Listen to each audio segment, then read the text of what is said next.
You need to stay happy. Serotonin is the virus I want everybody to catch right now. Serotonin is the virus that goes everywhere and spreads faster than anything. And I'll tell you why. Because serotonin is released when you are of service or of value or giving to somebody. Serotonin is the biochemical virus that makes you happy, by the way. And serotonin is released by those who receive value, right, or services or giving. But here's why serotonin is the best virus in the world. Why it's the most viral of viruses is because it's the only virus you can get, and it's the most powerful virus. It actually increases and strengthens your immune system besides making you happy. Serotonin is the ultimate positive virus. But what makes that virus so powerful, everyone, by giving and receiving, is that anybody that witnesses it, unlike any other virus in the world, serotonin is released and they become happy and their immune system is increased.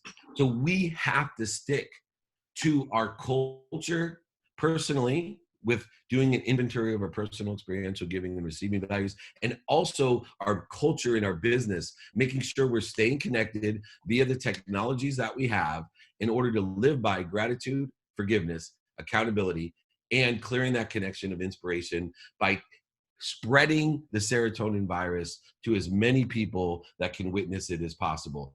So what does that mean? That means don't spend all day sitting and watching the news. Be informed, see what data is aligned with your values and your culture. Don't share negativity or unstable data. Go ahead and share something inspirational. Share something that is aligned with your culture or an ability to make cash. Now, the other part of the Southwest Airlines story that I love so much is they say, put your mask on first and then assist your child. And then they also say, if you have more than one child, which I have 4, pick the one with the most potential first and work your way down. This is what we need to do in this time that we are in an adaptable routine. I teach do it now. And then if you can't do something now, then prioritize it by the one with the most potential first.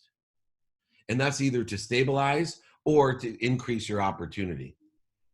There's so many things that we can do in order to stabilize not only ourselves, but as we're stabilizing more and more people down the chain of potential.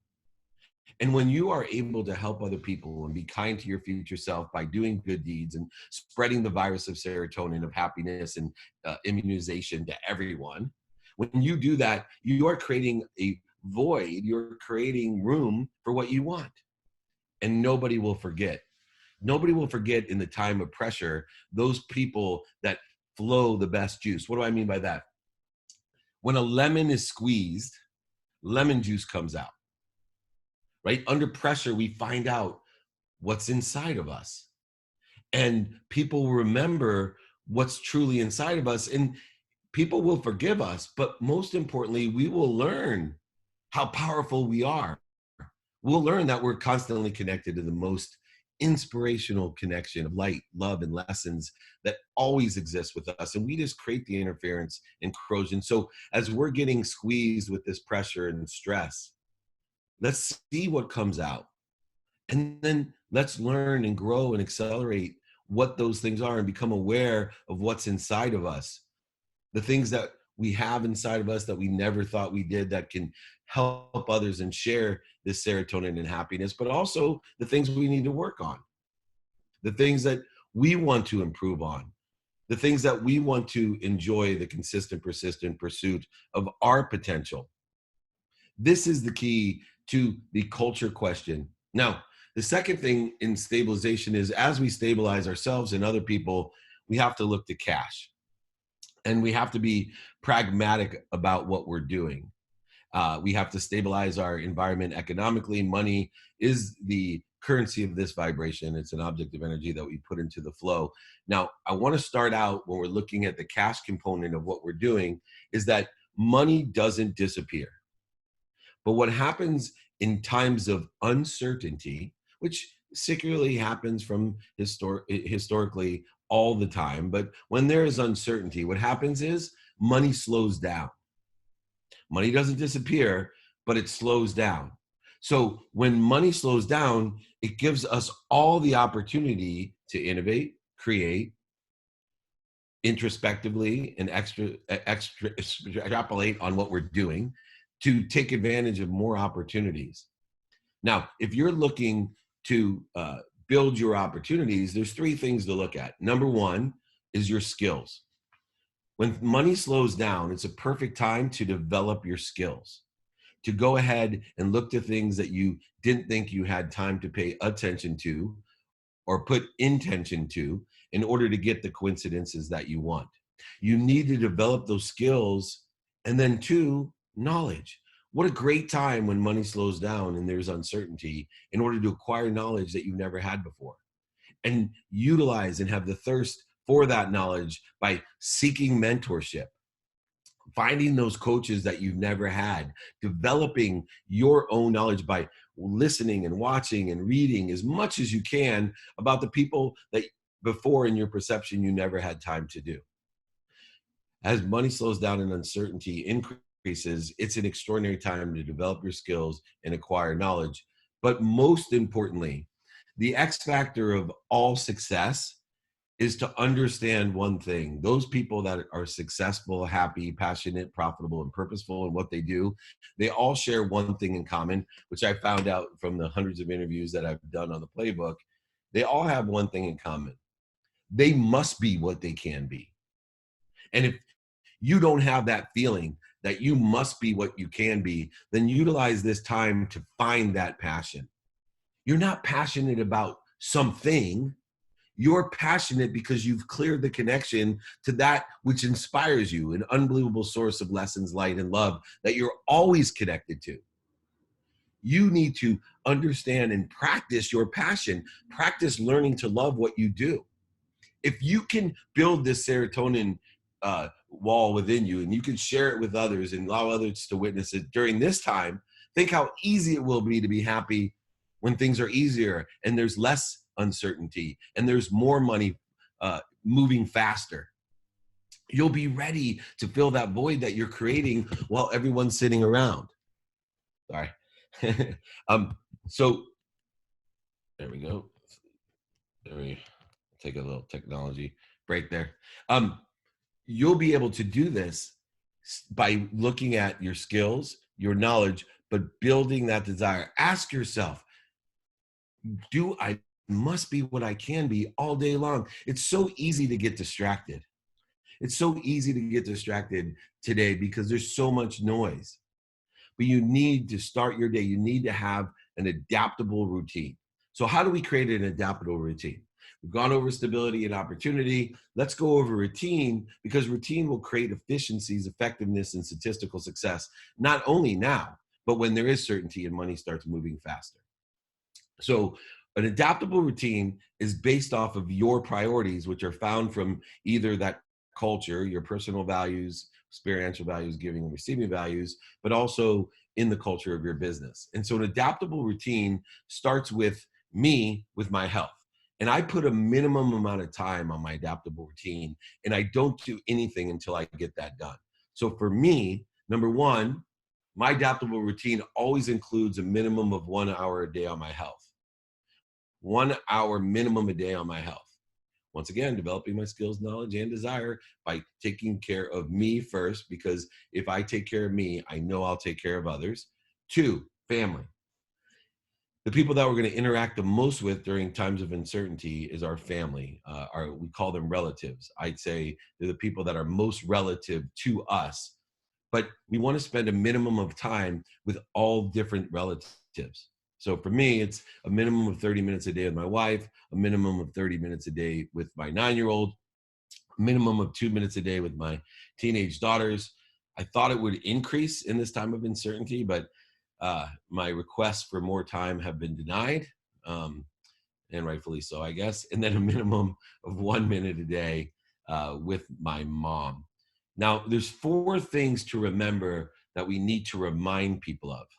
We need to acknowledge and remember and remind. All of those are unifying words, right? We acquire the knowledge, we remember, we come closer together as a relative family unit, and we remind, right? Remind. Everything comes together. There's 4 things simply that we want to acknowledge, remind, and remember. Number 1, that I'm healthy. Let everybody know that you're healthy. When you are health, you share health, and you will be health. Remind yourself that you're healthy. Be health, and you can give health. That serotonin will emanate from you. And then moreover, remind yourself that you're happy. Remind yourself that you're happy by looking at what you get to do every day, and at your values of literally finding the lessons in everything, looking to the love and the light in everything that you're doing. You know, I have a dear friend, Kobe, and he was telling me about, you know, racing cars and getting trained on racing cars. And as he turned the corners, he kept hitting the cones, and the driving instructor kept on saying, take your eyes off of those cones. He's like, what are you talking about? I want to miss the cones. He said, no, if you want to miss the cones, then keep your eye on the road where you want to go. But we have to keep our eyes on where we want to go, not on the cones, because if we put our eye on the cones, we're going to end up hitting these cones all day long. Keep your eyes on the road where you want to go. Look, you can get from San Diego to Maine at night only seeing 3 feet in front of you. Keep your eyes where you want to go, and your heart will follow. So you want to, 1, make sure everyone knows you're healthy. 2, everyone knows that you're happy. 3 is a given for me. It's let everyone knows you are here to appreciate them, that you appreciate them, that you're here to add value to them. And then finally, that you love them, right? That you're here to love them, to find the light lessons and love in them. So if you can remind people that you're happy, healthy, that you appreciate them and love them, you will build stronger relationships, but most importantly, you will share those feelings with them so they can allow them to come through you, through them, for others, not only clearing the connection between that which you're always connected to, but also what you're connecting to. Right? We are just conduits of appreciation. We're sucking in the light, the love, the lessons, and the inspiration. We're adding value to it. It's called appreciation or gratitude. And then we're giving it away and connecting to others. That's the flow that we're creating, which will speed up everything and allow this flow, especially of happiness, of love, appreciation, and health, as we can through serotonin and other great things that we have. Those are all purposeful in what we're doing. Knowing, for example, though, that money doesn't disappear, neither does time.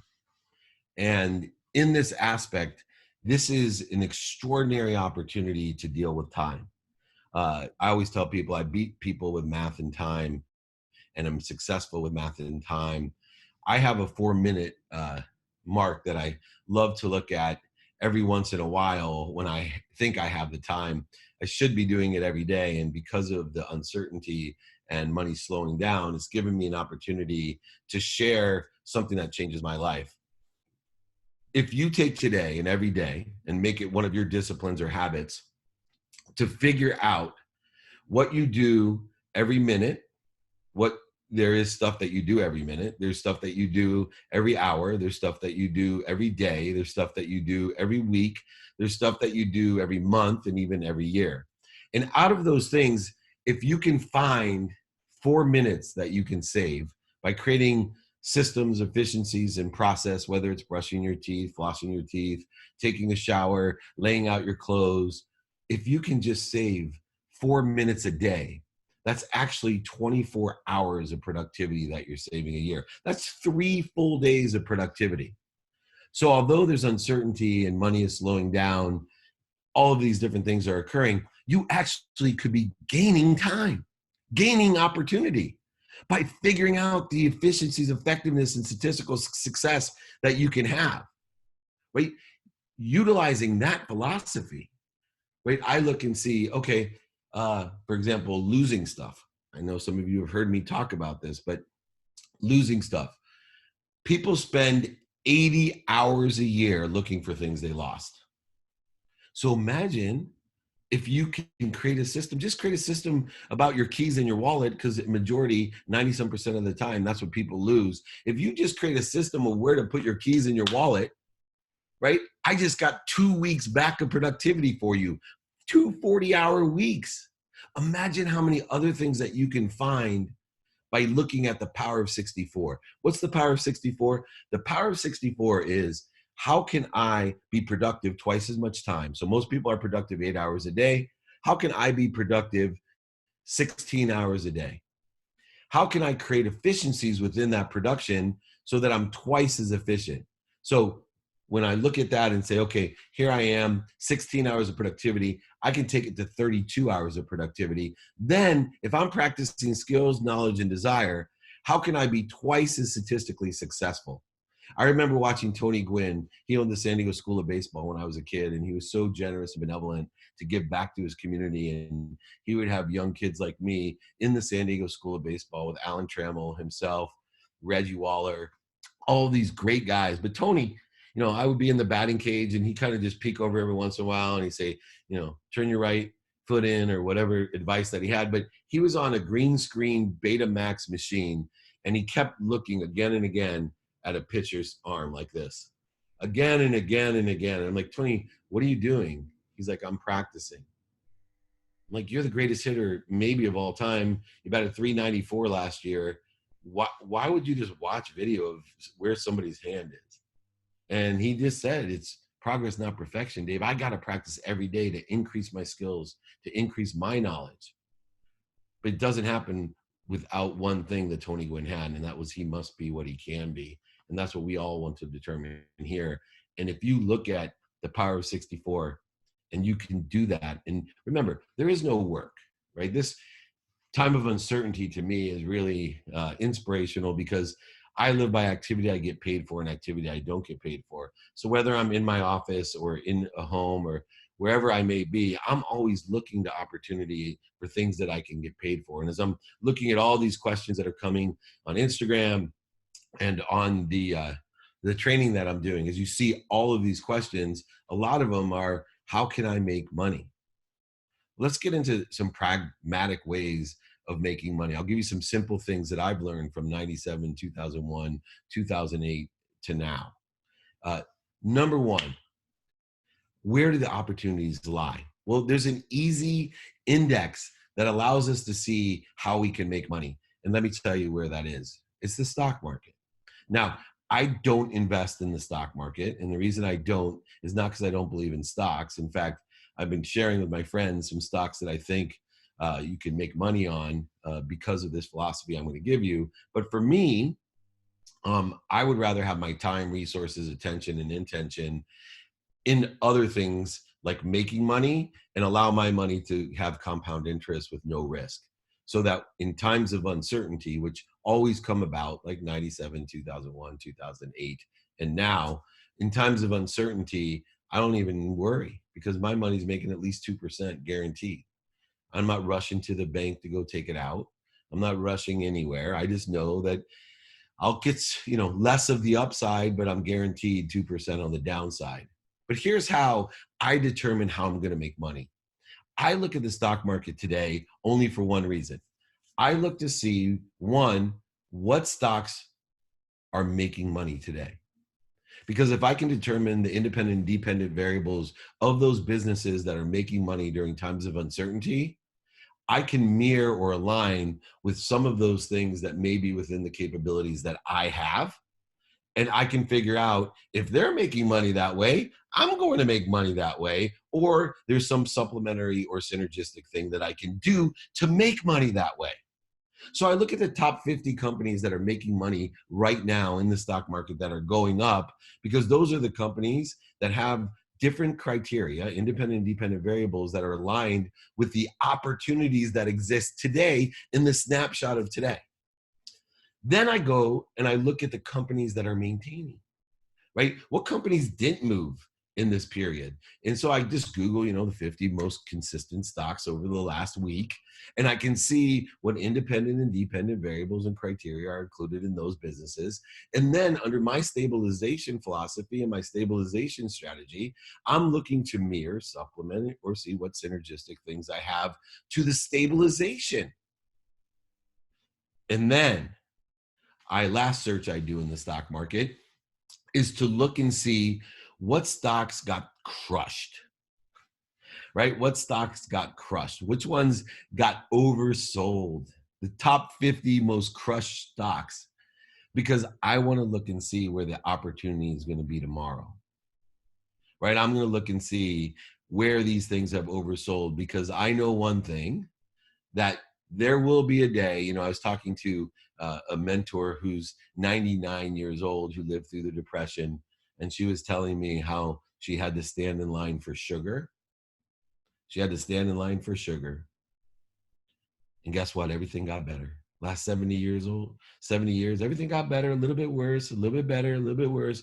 But in her dreams, as she stood in line waiting for sugar during the Depression, when my grandfather was selling tires out of the back of the truck, the man who, when he was 65 years old, retired on the day he was 65, living humbly in Akron, Ohio, in a 2-bedroom apartment, but never to have to work again, although he volunteered and to allow himself to enjoy, he made picture frames. But during that time, guess what's going to happen? There'll be another day, everybody, that every stadium is filled, even those watching the Padres and the Chargers. Every concession is lines out the door again, buying IPAs and all of those. Every movie theater filled, all the concerts filled, casinos are going to be filled, and hotels are going to be filled, and you're going to be aggravated in the airports again, getting bumped off of flights. I promise you, all of those things, they're coming. They're coming back at the right way at the perfect time. And if you are wise enough to study the 3 groups of stock, the top 50, the maintenance 50, and the crush 50. If you can study all 3 of those and learn how are you synergistically aligned in each of those circumstances, how are you supplementing those circumstances, and how do you mirror those circumstances, you can make money today, stabilize your economy, and prepare for the future. Simply because the data, the index is right there. You will see the commonalities between those. You want to know how to make money right now? That's what you need to study. Find those variables, see where you're synergistic, supplementary, and where you can take advantage of all 3 and prepare for those. And keep your eye on the road in front of you, not on the cones to the side of you. Everyone will be fine if you utilize your values and stay positive and look for the lessons, the love. And one of those places that we do it, I mentioned to you, I was talking to one of my friends that's 99, Dr. Gladys. She's an extraordinary woman. When she was 93, I remember she caught my eye as a friend and said, David, I'm 93 and prescription free, right? And here she is today, turning 100. Imagine what she has seen. If you're not using your telephone to call your mentors, if you're not signing up for all the free content that you can find, and if you can afford personalized help, get personalized help, and whatever you can do to gain and accelerate and grow from other people that have seen, I've only seen 93, 97, 2001, 2008, and I've learned and I've studied history. But there's people that are far more knowledgeable than I am. Before this all happened, I told people, look, if you want to make money, it's really easy to do. If you're in real estate, go and find someone that's been in real estate in your area for the last 30, 40 years and ask them to tell you one thing. When is the market overbought? And then after you sell, then you say, okay, when's the market oversold? It's not rocket science, right? If you want to play stocks, then go find your Warren Buffett of the world and say, hey, when's the market oversold in this industry? When is it overbought in this industry? Find those leaders, those mentors. Forget what they charge you. I would pay anything to sit down with Warren Buffett and ask him that question, because I know whatever I'm paying him to do so, I'll make it back, because I'll never learn the market. I'll never have the situation I was experiencing relationship capital that Warren Buffett has, to ask that one simple question. Within the airline industry, let me know when it's oversold. No rocket science. You know what you're buying, right? In the food and beverage industry, let me know when it's overbought. in the real estate industry, right? It's not rocket science, everybody. Let's use mentorship. Let's use coaching. Let's find the people. Let's send and share all the positive energy and positive wisdom out there. We don't want to go send all the cones out to everybody and wonder why they're crashing into cones. Send them the GPS, the maps, the roadmap to success, the one that's been successful every year since the Course in Miracles, the Kabbalah, the Old Testament, the New Testament, the Napoleon Hill, Think and Grow Rich, Wayne Dyer, Power of Intention. The list goes on and on and on. Jack Canfield, Mark Victor Hansen, Bob Proctor, Blaine Bartlett, Cynthia Kersey, all of Mary Morrissey, unbelievable, Les Brown, Brian Tracy. I'm forgetting everybody else in the world. Go Google your favorites. Let them show you the roadmap. They were there far beyond 93, 97, 2001, 2008, and today. They will tell you, like I am, the roadmap, not the cones. And let's share that information. Let's share the serotonin. Let's counteract that virus with this virus, the most powerful virus in the world, the only virus that literally is implemented through witnessing. You all can do that. Now, a lot of people are going to give you a lot of different advice, right? I've seen a lot of stable data, unstable data. You're looking at somebody that spent, 30 minutes this morning tracing calligraphies. And that may seem crazy. And a lot of other things. I've seen, hair dryer with the mister, that gets rid of the coronavirus. And, we got meticides and all kinds of great things out there that may or may not work. Let me tell you my litmus test to what works. Number one, is there risk? That's the first question. I always use this example. I went down to Mexico City and they talked about, infinite life and wisdom and all this. And in order to achieve, that, sanctity, of heaven and infinity, you had to cut off your own head. Now, that seems to be a very high risk for me compared to spending 30 minutes a day tracing calligraphies to take a download from the universe to increase my awareness and to help heal. But the thing is, if it has no risk, like tracing calligraphies or wearing bracelets or whatever else you're into, or hair drying your nose to kill the coronavirus, do it. If there's no risk. If there's no risk, then do it. And if it works for you, then keep doing it. But don't send out stuff where there's risk, where people are, involved in things that could hurt them or others, right? Someone put in there vinegar and water. What's the risk, right? There's plenty of vinegar and plenty of water. Abraham Hicks as well. Thank you. Just some more things there. Now, one of the things that we want to do in the stabilization also is there's a lot of negative thoughts, there's a lot of negative words, and there's a lot of negative actions. And people ask me, Dave, how do you stay so positive? How do you clear that connection, get out of your own way of the interference and corrosion to the most powerful source of light, love, and lessons that you're connected to? How do you do it? I use a simple philosophy of cancel, clear, and connect. What does that mean? That if I find myself thinking, saying, or doing anything negative, if someone has attacking thoughts for me, I go to understanding and forgiveness, but I cancel it. Sometimes I say it out loud, cancel. Sometimes I think it in my head, cancel. But I am canceling anything negative that I say, think, or do, or somebody else says, think, or do. I cancel it because I'm into the serotonin virus, the one that spreads by witnesses, the most powerful virus in the world, the one that makes happiness and strengthens your immune system. That's what I'm talking about, because I'm canceling out anything negative, and that's in my conscious. I'm canceling it. I'm creating a habit of being positive and clearing the connection to the most powerful light, lessons, and love that I'm already connected to, that gives me enough power in my finger to light up all of Manhattan. That's what I'm doing. Now, sometimes we keep canceling, but that idea, that thought, it comes up to us every night before we go to bed or every moment when we wake up. And I can't get rid of it. What that means is it's stored within the 40,000 of the same thoughts you have every day. Your subconscious, you get 10,000 new thoughts a day. So we want to maximize the number of positive thoughts that are coming in. And we have to also realize those positive thoughts are coming in and utilizing two faulty systems. my senses, right? Touch, feel, smell, sight. Those are all inaccurate, and my memory, right? All new think, says, and do's, those need to be canceled if they're negative, because we're already at a disadvantage because we're relying on a faulty system. But moreover, if we can't get rid of that thought, if we keep saying the same things, if we keep doing the same things over, this is in our belief system. These are neural pathways that have formed habits and disciplines. These sit within the 40,000 of the same thoughts we have every day. So what I use is a more strategic approach to clearing that subconscious thought. So what I do is, if I find there's a thought before I go to bed or when I wake up, I used to tell my employees, if I think of you before I go to bed and when I wake up, you probably won't be here the next day, right?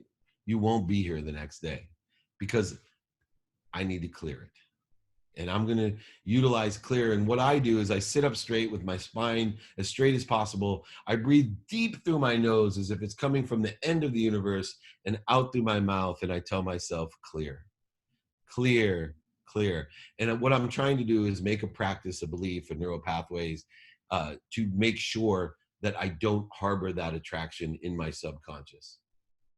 It is a practice. Now, a lot of people say that a habit is formed or changed or created in 21 days. I always say it's a minimum of 21 days that happens, because there's another component that dictates our personality traits, our characteristics, our habits, our disciplines, our obsessions, and addictions. And that's called our DNA. I call it a quantum memory, an unconscious competency. I know that's what sends out my frequency, the power of my signal, the spectrum of my signal, of who it's reaching, just like a radio, in the bandwidth. People are tuning in, and I got to hit as many channels as I can, but also the clarity of my message. I know that I'm born with different potentials, and so are other people. That's why I believe in the enjoyment of the consistent, persistent pursuit of my potential.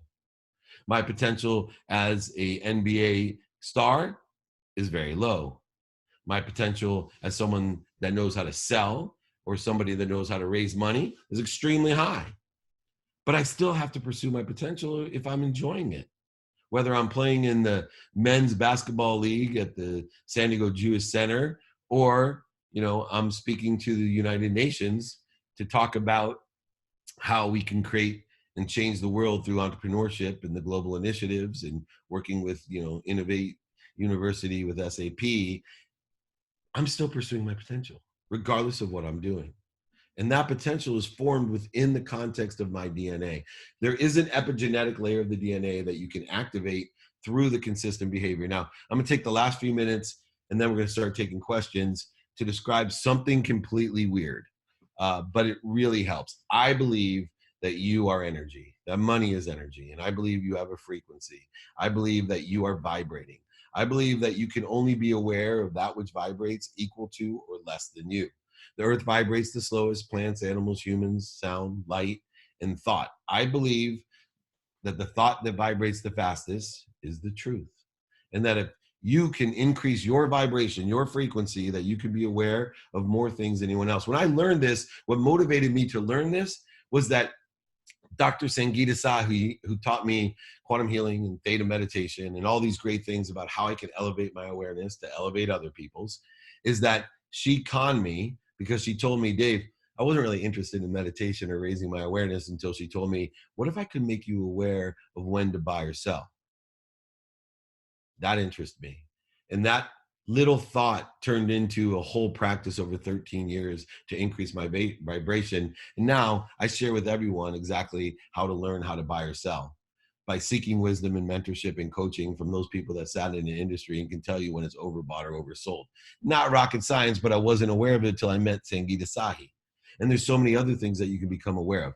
So how do we change our frequency? How do we shift our energy? Well, I'm going to teach you something that's free, has no risk, but is a little bit nutsy. And you probably don't want to do this in front of other people, but I'll tell you what I do in times of uncertainty. When energy is flowing and pushing me to something better, greater, and more certain, right? That's all negative energy does to me, is pushes me to a better situation or makes my situation better. And the only way that I know that is I've lived through it, from 93 to 97 to 2001 to 2008. Every single time, even though I didn't believe it or see it or know it, all of that negative energy just pushed me to a better situation or made my situation better. So what do I do in order to change my energy, shift my energy or my frequency? I do something called connect. I believe that I'm always connected to the most powerful source of energy, light, and inspiration.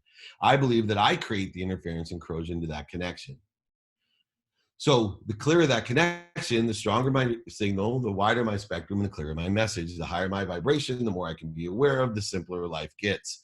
The more I can elevate others to elevate others, which is my main mission in life, is to impact over 1 billion people to be happy, 1,000 people at a time, meaning if I can hit 1,000 people to hit another 1,000 to hit another 1,000, that's over 1 billion people in my lifetime, and I got plenty of time. So how do I do it? In this time of uncertainty, there will be things that you are afraid of. There will be things that sit within the ego-based consciousness, which I define and practice every day, ending fear. And those fear things are stuff like the need to be separate, the need to be inferior, the need to be worthy, the need to be superior, the need to be anxious, the need to be fearful, the need to be guilty, the need to be angry, frustrated, offended, resentful. All of these different needs of the ego, whenever I find them overwhelming, I think of one of them, a person, a place, or a thing that's causing this type of energy. And what I do is I close my eyes around nobodies, so I don't want to think I'm crazy, even though I am. I want them, and I close my eyes and I think, man, this person's making me really angry. And I find a light in them. I say, you know what? That person's a good father. That person has donated to the community. That person, throughout snapshots of my life has helped me, not just hurt me at this time, hasn't always attacked me. When I was 5, they did this. When I was 9, they did this. When I was 11, they did this. And I'm trying to understand why they would attack me or do these negative things. But as I find the light and forgiveness and gratitude and accountability in them, I start covering the image of them in my mind's eye with my eyes closed. And then in the same mind's eye, I think about what I love the most. A family member, a friend, a sports team, a great victory, a moment in my life where my serotonin is just blowing out the door. Not only am I sharing it with others, but others are witnessing it, and I'm causing more joy than I've ever imagined.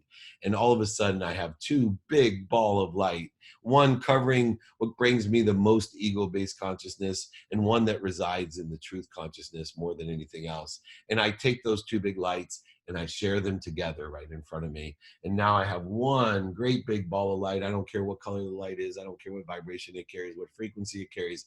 That will be the highest frequency, because all it takes is one little particle of light from this side to overcome millions of particles of darkness on this side. And when we find the light and have overcome all the darkness, we have one big ball of light. We take that ball of light, and as crazy as it sounds, we put it over ourselves in our mind's eye. And we hold it there. And we hold it there until we feel our energy shift. We feel our energy shift, and that shift will create a frequency with a stronger signal, a wider spectrum, and a clearer message. It'll raise your awareness, simplifying life, allowing you to share the virus of serotonin to everybody else, and most importantly, allowing them to witness it. The most powerful thing in the world, happiness. These are times of uncertainty. These are times of stability and opportunity. And we need to understand those, and we need to stay at center. So wake up in the morning and find your highest frequency. It doesn't have to be through meditation. It took me years and years and years to even believe in meditation. It took me years and years and years to practice meditation. So don't think you can learn meditation overnight, because you'll sit there and get frustrated like I did. When I learned it was a practice, when I learned it was an evolution, not a revolution in my life, when I learned that everything in my life was a practice, including happiness, including serotonin, when everything was a practice in my life, I want you to practice what makes you feel good in the morning, because I want you to take a baseline every morning by taking the culture and the cash approach with the stability and opportunity. And I want you to take that inventory with the highest frequency, whether it's walking your dog, going for a swim, whatever it is, sitting with your cup of coffee and looking at something positive, a podcast, a book, whatever it is that rocks your world. But every morning, take inventory and find your highest frequency and make that your baseline for the day. So when you come off of that baseline into ego-based consciousness with all of these needs, that you will be planting seeds for trees that you'll never sit under. You'll be watering seeds of other people that have planted those seeds, and you will be growing seeds for yourself and others. In other words, more tree and more light and love and lessons in life will be present because of what you're doing by finding that highest frequency. I'm going to end with a quick story that one of my coaching clients this morning brought up to me. They thought it was relevant and pertinent, and I really believe this to be true.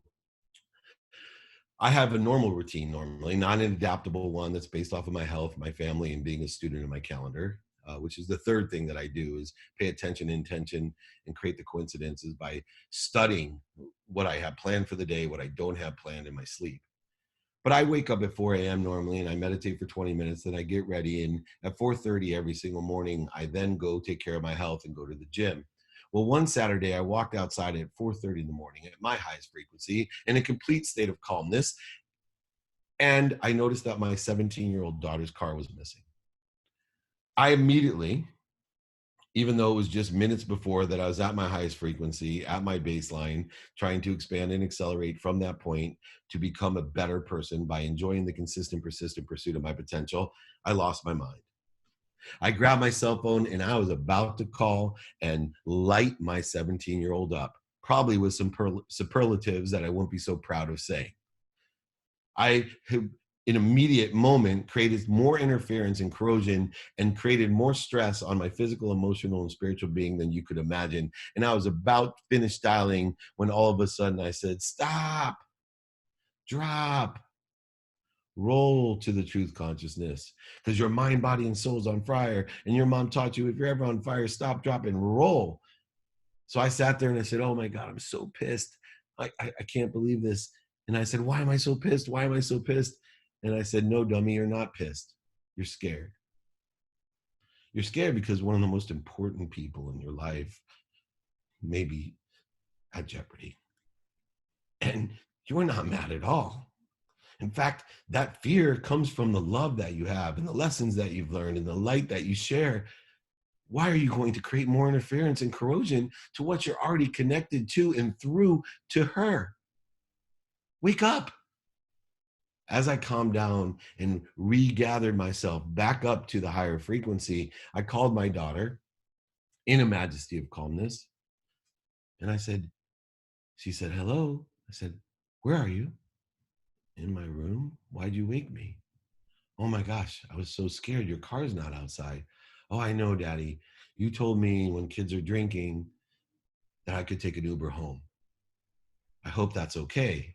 I said, oh, yeah, of course it's okay. No, don't think I'm stupid enough to think that when my kid tells me kids are drinking and that she's not drinking. But I went ahead, right, understand and forgive. And I said to her, oh, I'm so sorry for waking you. And she said, that's okay, Daddy. I love you. Now, that may not sound significant in this time. And you may be asking yourself, why? Why would you tell me this story? And because to me, that was one of the moments of the most uncertainty that I had, the most fear that I had. And because I was able to stay at a higher frequency, to stay in the majesty of calmness, to get out of my own way and clear the connection of interference and corrosion to that powerful source of energy, light, and love that I had, I know one thing, that if I did what I was going to do in ego-based consciousness, accelerated in a trajectory that I didn't want to go, I was going to end up hitting the cones. I was going to end up somewhere I didn't want to be, because the next time the kids are drinking, my daughter would say, I don't want my daddy to be mad at me, so I'm going to drive home. And God knows what would happen. My life would have changed, or maybe even hers, forever. We could have hit a cone because we were starving and staring at that cone. I want everybody to find their highest frequency, to remember culture and caste, to remember their values. Remember the Southwest example by taking inventory of your own values, find your highest frequency, cancel, clear, connect, right? Remember, when a lemon is squeezed, the juice comes out. Let's find out what's inside of you and get excited and improve and accelerate and grow. Remember, money doesn't disappear, it just slows down. So let's take advantage of that. Let's remember that save 4 minutes a day will give you 3 days of productivity a year. Remember, try things out as long as there's no risk and it works for you.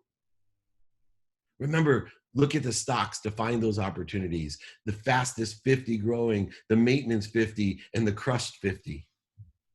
And then finally, let's all spread this virus of serotonin. Let's spread this virus of happiness, the one and only virus on earth that is not only perpetuated by you sharing it, but receiving it, and even more important, witnessing it. You can share this happiness in this time of uncertainty and come out the other side better, bigger, stronger, faster, and happier. Let's keep our eye on the road. Let's help one another. Let's ask a series of questions of how we can be of service and of value, and let's ask a series of questions how others can be of service or value to us. All right. Whew, we got 10 minutes now. Let's take on some questions here. There's so many. Please email me if you have more questions. Reach out to me if you need any support at all. We're going to try to figure out more content for you, free content, one-on-one content, coaching, group coachings, all types of things we're going to try to figure out for you here over the next months to help you help others. So please, my email is david@dmeltzer.com, david@dmeltzer.com. Go ahead, reach out personally to me. That'd be great. Let's go through these questions here. How can we adapt to these changing times as entrepreneurs?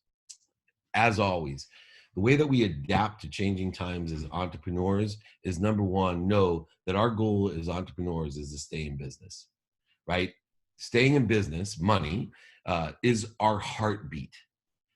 All the great entrepreneurs of the world evolve. They evolve. There are no overnight successes. I would say overnight successes, whether it's in sports or entrepreneurship, are anomalies, right? There's only a few LeBron James and Kobe Bryants that are ever created. There's only a few Zuckerbergs and other people that, build a business in 8 months. Normally, everybody needs acceleration and growth, and we do that by skills, knowledge, and desire. But most importantly, you got to be consistent and persistent in the pursuit of your potential. You can't quit. What happens is most people get to 25% of the way there, or most people get to a time of uncertainty, and they say and start voting for what other people want. They start listening to the subconscious and unconscious voids and shortages and obstacles, and they start focusing on the cones, and they quit. 99% of the people quit when they're 25% of the way there, or some certain time of uncertainty or uncertainty happens.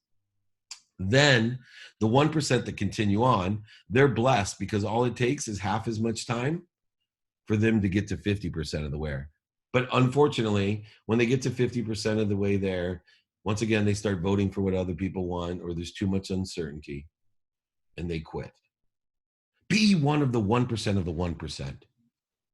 You don't have to be an overnight success. Just stay in business. Enjoy the consistent, persistent pursuit of your potential. Know your values. Ask a series of questions of how you can be of service and of value to others, and ask a series of questions of how others can be of service, or they know someone that can be of service and value to you. Be a student of your calendar. Study what you have planned. Study what you don't have planned, and study your sleep with attention, intention, which is the aggregate of what you think, say, do, and believe, and those unconscious competencies that we previously discussed. And do it now, right? You want to take advantage of this time and adapt, do things now. 100% of all things that you do now get done. And then prioritize and put into a repository the things that you didn't get done during this time, and prioritize it, just like the Mask of Southwest, by those that have the most potential or most important to you. And then finally, practice ending fear. These are the 5 things: your values, series of questions on both sides of the fence, do it in your calendar, do it now, and practicing ending fear will take you over the edge and allow you to be successful as an entrepreneur in these times and times far beyond, as long as you stay in business. I have a problem responding to my wife or daughter or team when I really dislike their response. My biggest problem in life: how can I do the stop, drop, and roll each time that happens? Woohoo! Man, I hope my wife is watching, because she is living at home and she cares so much about my 3 teenage daughters and gets along with them so well when we're all not confined in the same place. And I tried to tell her yesterday, you got to stop, drop, and roll. And then she went to the ego-based consciousness on me, and I had to stop, drop, and roll. Okay, stop, drop, and roll is a practice, and it's unique to everybody. The first step of stop, drop, and roll is being aware that you're in ego-based consciousness. So the thing that I would like to do is to allow people to, number one, be aware of what that is for you, to identify when you have a need to be right, offended, separate, guilty, angry, frustrated, anxious. So the minute you feel or think in a direction or trajectory that's not in the majesty of calmness or in that neutrality where you are in the flow and allowing to appreciate and give to others, you have to identify it first. So there's a step before you stop, and it's identification. So if you feel your blood pressure rise, or you feel your breathing starting to heat up, or your body starting to heat up, or you feel different than happy, that's the first indicator. I better stop. And then for me to stop, drop is breathing, right? Breathing allows me to drop down to ask the question, why do I feel this way? Right? When I look inside, I find all the solutions instead of looking outside in blame, shame, and justification. So I look inside myself to find and breathe, why do I feel this way? And when I identify the ego-based consciousness of why I feel this way, it's easy to put myself back onto the right trajectory and roll towards the trajectory I want, the objectives I want for the day, the truth that I see for the day, my potential. So if you can, number one, identify when you're not feeling happy, two, then ask yourself and breathe why, and then four, roll in the right trajectory by knowing your objective, you will make it a practice to stop, drop, and roll. You'll increase the statistical success of those relationships. But remember, everything I teach is a practice. It's just like golf. You're not going to get it overnight, but it doesn't matter because we believe in compound interest. We can see it on the virus side, see it on the positive side with serotonin and other things in your life. 2 turns into 4, 4 turns into 16, 16 turns into 264, blah, blah, blah, blah, blah. 2 turns into 4, 4 turns into 8, 8 turns into 16. That's how I built my brand. 2 ambassadors at a time that will get me 2 more ambassadors at a time. All right, how do you suggest attacking fundraising in this climate? Great question. I have so many of my clients, we're raising a ton of money right now because we're not looking at the cones. We're not convincing ourselves that there's shortages, voids, and obstacles at this time. People need to move money. People need to do business. Money has slowed down. So if you can still create credibility and emotional attachment, quantify the reasons, impacts, and capabilities, and show those impacts today, and effectively describe the features and benefits of what you're raising money for, and you are addressing people and asking them in person if you can, which is mostly unlikely, but at least on the phone, email, and media, you will be able to be in the short stack. You'll be able to be, look, there are a bunch of VCs at home. There's a bunch of angels at home. All these people at home that are looking to move their money, you need to present them and take advantage of the lack of competition that exists. There are going to be some people that are paralyzed by the analysis that they're going through. But the majority of the people that are entrepreneurs and venture capitalists, they're looking to give their money even now. And you just have to remember, you just got to keep your credibility. You got to keep your emotional attachment, and you definitely have to quantify the reasons, impacts, and capabilities that you fall within the context of similarities, synergistic, and supplementary interests of the companies that are accelerating today, maintaining today, or even recovering tomorrow. That's the key. All right. We got time for one quick more question. Remember, anyone that I didn't get to, please email me. Let me know I can be of service. David@dmeltzer.com. Can you break down the who I can be, who I need to be philosophy you talk about? Great way to end as we formula here. All right. There needs to be a desire in you to be what you can be, right? And the way that we get that is learning to love what we do. Right? Learning to love what we do allows us to expand to what we can be. Look, there is no, there's no, why that you need to figure out. Your why is to help other people with something, right? That's your why. You need to figure out your what, and you need to accelerate and learn your what by enjoying finding the light, love, and lessons in the consistent, everyday, persistent, without quit pursuit of your potential. That happiness is the pursuit. There's no pursuit of happiness. Happiness is the pursuit. You cannot be unhappy if you're pursuing something. So that's why the people that must be what they can be are always pursuing something, what they can be, determinative upon what they want to be. Now, thank you, everyone. We got to an hour here. I appreciate everyone. We're going to do another one of these trainings next Friday. I'm working on getting some other tools for coaching. We are open to any suggestions, any asks, so please email me at david@dmeltzer.com. Appreciate everyone. Oh, one last thing. If you're not a member of my text community, I know a lot of you are, please text me at 949-298-2905. 949-298-2905. Would love to talk to you. I appreciate everyone. Please remember, be kind to your future self and do good deeds. And let's share that crazy virus called serotonin, the one that is given and taken and most importantly witnessed. Let's share serotonin to everyone. In other words, be happy and share happiness. I love you all. Peace. Thank you so much, especially my team. Talk to you soon.